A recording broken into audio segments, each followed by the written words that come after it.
당신은 지금 마음 깊이 평안하다고 느끼십니까? 우리는 왜 이토록 간절하게 평안을 찾아 헤매면서도 정작 그 진정한 안식처를 발견하기란 이토록 어려운 일일까요? 세상이 우리에게 건네는 평안이라는 이름의 선물은 어찌 그리도 찰나에 불과하고 이내 다시 불안의 그림자에 휩싸이게 되는 것일까요? 어쩌면 우리는 모두 이 질문 앞에서 고개를 끄덕일 수밖에 없을 겁니다. 물질적인 풍요를 쌓아 올리고 사회적인 성공의 정점에 도달하며 수많은 관계 속에서 위안을 구해보지만 마음 한편의 공허함과 알 수 없는 불안감은 쉬이 사라지지 않는 그림자처럼 우리를 따라다니곤 하죠. 마치 끝없이 목마른 사람이 사막의 신기루를 쫓듯 우리는 평안이라는 이름의 오아시스를 찾아 끊임없이 방황하는지도 모릅니다. 하지만 만약 세상이 줄 수 없는 그 어떤 폭풍우 속에서도 흔들림 없이 고요함을 유지하는 진정한 평안의 비밀이 무려 2000년 전 기록된 한 고대 문서 속에 감춰져 있다면 어떠실까요? 이 영상은 단순히 지식을 전달하는 것을 넘어 여러분의 마음 깊은 곳에 공명할 단 하나의 답을 향해 함께 떠나는 여정이 될 것입니다. 그 비밀의 문을 열고 들어가 우리 내면의 가장 깊은 갈망에 응답할 흔들림 없는 평안의 길을 함께 탐색해 보시죠. 인류의 역사를 되짚어보면 평안을 향한 인간의 갈망은 시대와 문화를 초월하는 보편적인 주제였습니다.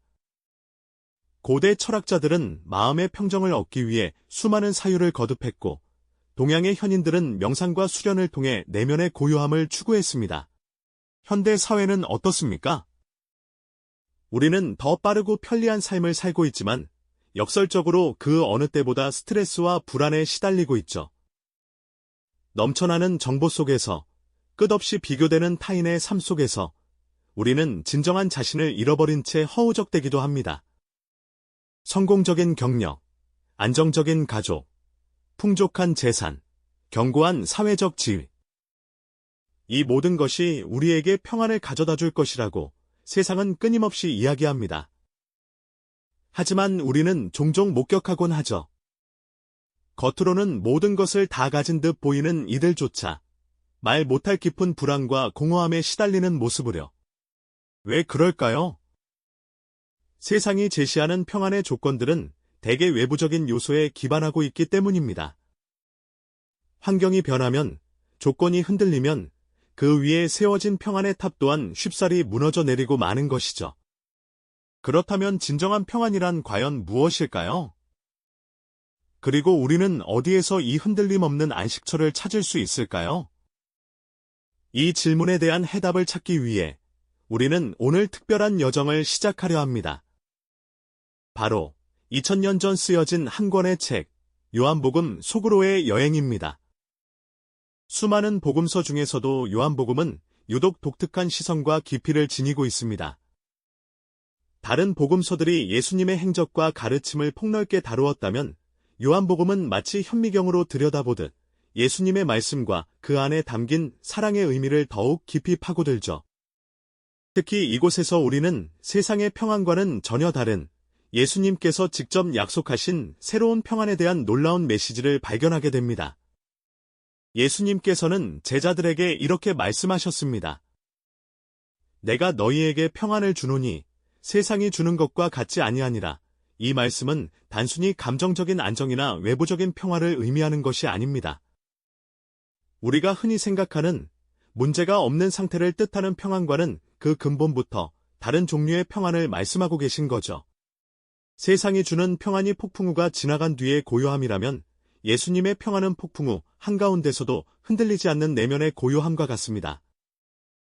그것은 환경에 좌우되지 않는 존재론적인 변화에서 비롯되는 평안입니다. 마치 거친 파도 속에서도 뿌리 깊은 나무가 굳건히 서 있듯 우리의 삶에 어떤 시련이 닥쳐와도 마음의 중심을 잃지 않게 하는 힘이 되는 것이죠. 요한복음은 이 평안의 근원이 바로 사랑에 있다고 말합니다. 그 사랑은 과연 어떤 모습일까요? 그리고 그 사랑이 어떻게 우리에게 흔들림 없는 평안을 가져다 줄 수 있을까요? 요한복음이 말하는 사랑은 단순히 감정적인 교류를 넘어서는 훨씬 더 깊고 본질적인 의미를 담고 있습니다. 그것은 바로 예수님의 삶 그 자체가 온전히 보여주신 사랑의 형상과도 같다고 할 수 있죠. 그분의 모든 발걸음, 모든 말씀, 모든 행동 속에서 우리는 사랑이 어떤 모습으로 현실이 되는지 발견하게 됩니다.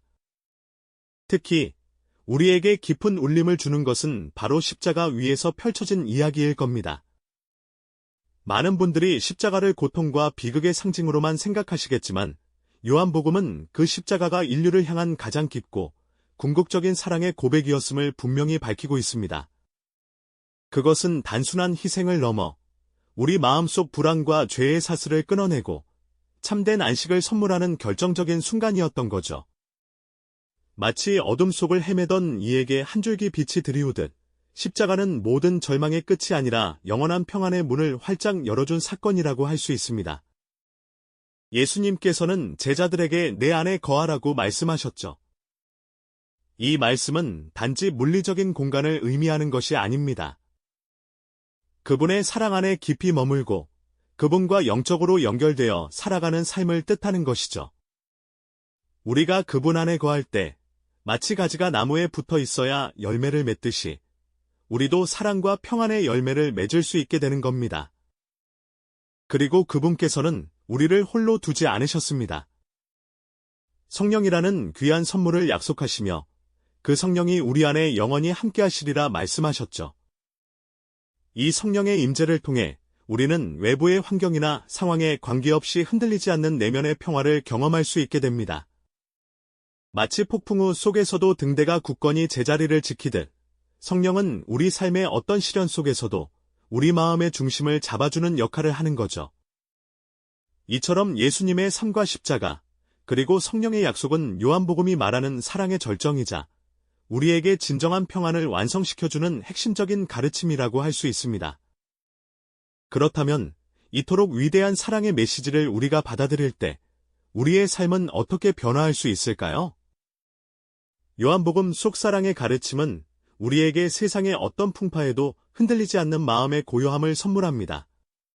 그것은 명상이나 자기 수양을 통해 얻는 일시적인 평온과는 차원이 다른 존재론적인 변화에서 오는 평화입니다.